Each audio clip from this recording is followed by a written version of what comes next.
The new Joop Homme Eau de Parfum. The basically brand new 2021 release, right? Looks pretty sweet. The cellophane is off. Got a little bit heavy-handed there when I was opening this one up. And I realized, oh wait, I want to do a first impression. So minus the cellophane, but I have not opened it up yet and smelled it obviously. So that's what we're going to be doing here today. Going to be giving you my first impressions. We're just going to talk about how it smells, how it compares to the original, all of that good stuff. I have to say, I'm excited. I really am. You know, lately I've been really loving on Joop Homme Wild, which is not new. That was a 2012 release that I've just kind of resurrected out of nowhere. Great scent, white tobacco, pink pepper, rum. So, you know, I'm excited. I love EDP releases. I love Parfum releases, which I think there is a Joop Homme Absolute, which I also have right down there on the floor that I will also be covering. Not first impressions, I've already smelled it, but, you know, in videos and stuff. But anyway, here it is. Joop Homme Eau de Parfum. It looks like a Joop bottle, right? So I guess we're going to see if this is a incredibly loud, syrupy, sweet, you know, fragrance like the original, or if they've smoothed it out or what. I do like the little detail there, the gold around the collar and on the atomizer to kind of match the lettering in true Eau de Parfum fashion. Ooh, it was already primed and ready to go for me. Like I said, I promise I haven't smelled it yet, but now I have. Uh-oh. Uh-oh. Okay.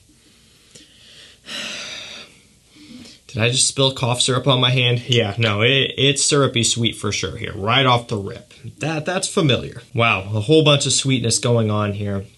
Let's just, you know what? We'll just go through the note breakdown right off the bat. Might as well. There's a good amount here. So at least they didn't go with the traditional 3-note note breakdown. They gave us a whole plethora. So up top, we've got hazelnut, cinnamon, bergamot. In the mid, orange blossom, heliotrope, honey, cardamom, and fir.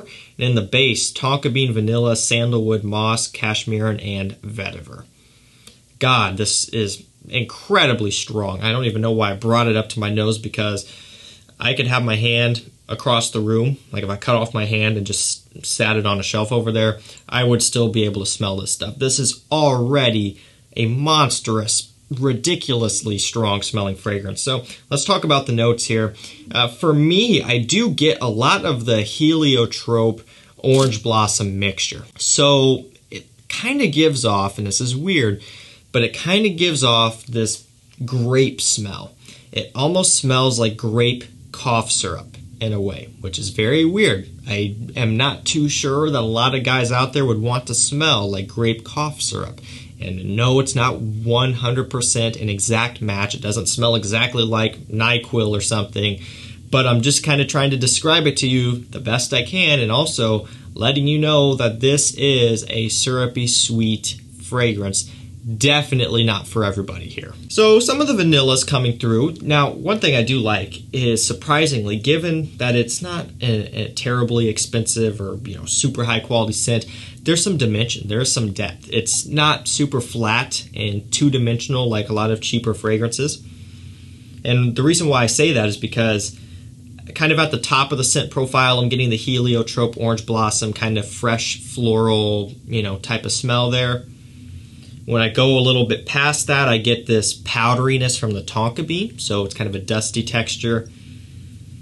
And as I kind of go even deeper, that's where you get some of the vanilla, you know, some of the sandalwood, I believe. Yeah, sandalwood. There's some woods, some just other aroma chemicals, kind of musks, cashmeres down in the base as well. So there are some layers to this one. It's not just all flat and boring. Not a whole lot of the honey is coming through as of right now. The cardamom was not something that I picked up on when I first sprayed it either, so it's not super spicy.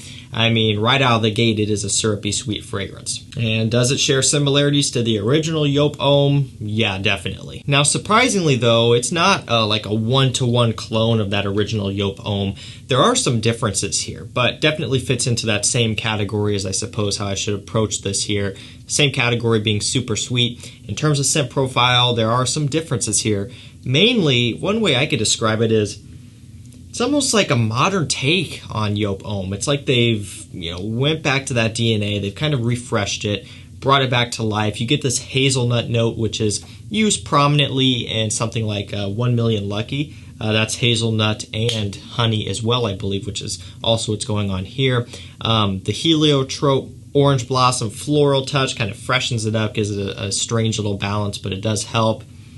That kind of almost gives it a modern twist. I don't know, there's just something about it that really kind of revives it and makes it smell like it was released in 2021 or 22, which it was. And I think if they would have taken the original Joop Homme and literally just made it stronger, which it doesn't need to be, but if they just were to do that and not change the scent, I don't think it would fit in the same. So really, it's kind of like they did what a lot of other brands did. Maybe even not so much last year, but the year before.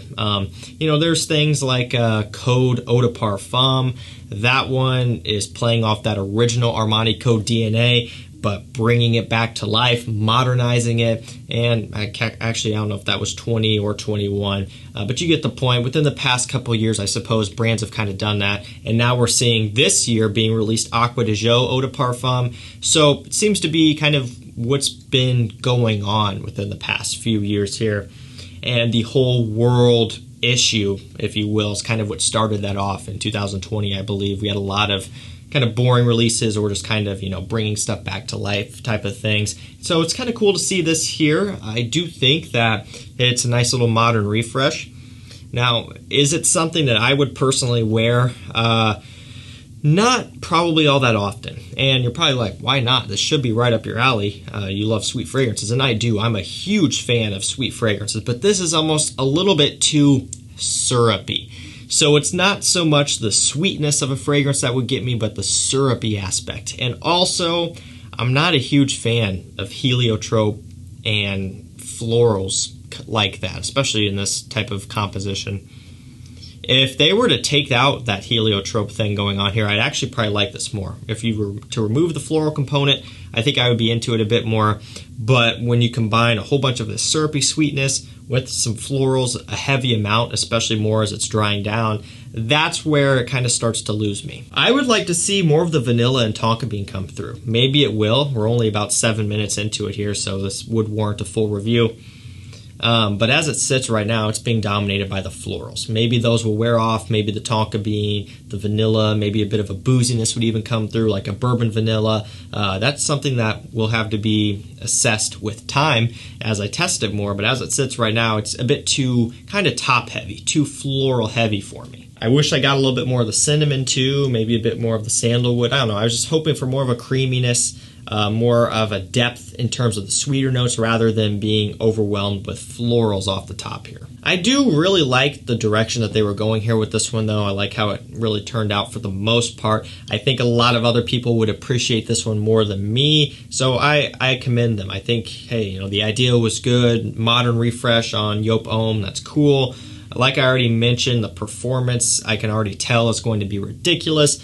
I could still smell it. I don't even need to bring it up to my hand, but I like to be able to pick it apart a bit more, and when you do so, that's when you pick up on more of the florals. Also, like I mentioned, good amount of dimension here. It's very diverse. There's layers. It's not all flat and boring. I also think that's cool. Once this one hits discounters, I think it'll be a nice little pickup blind buy for the original Joop Homme lovers, people who've been rocking that for years. I think would really get a kick out of this one, and you would probably enjoy it if you like the original. Just out of curiosity, I want to look at the longevity chart.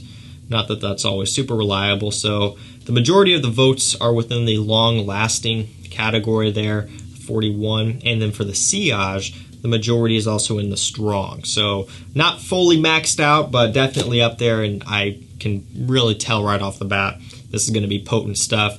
It's projecting stronger than most eau de parfums, so I would say don't let the performance of this one trick you into thinking that all EDP flankers are as strong and powerful as this. This is kind of almost an exception,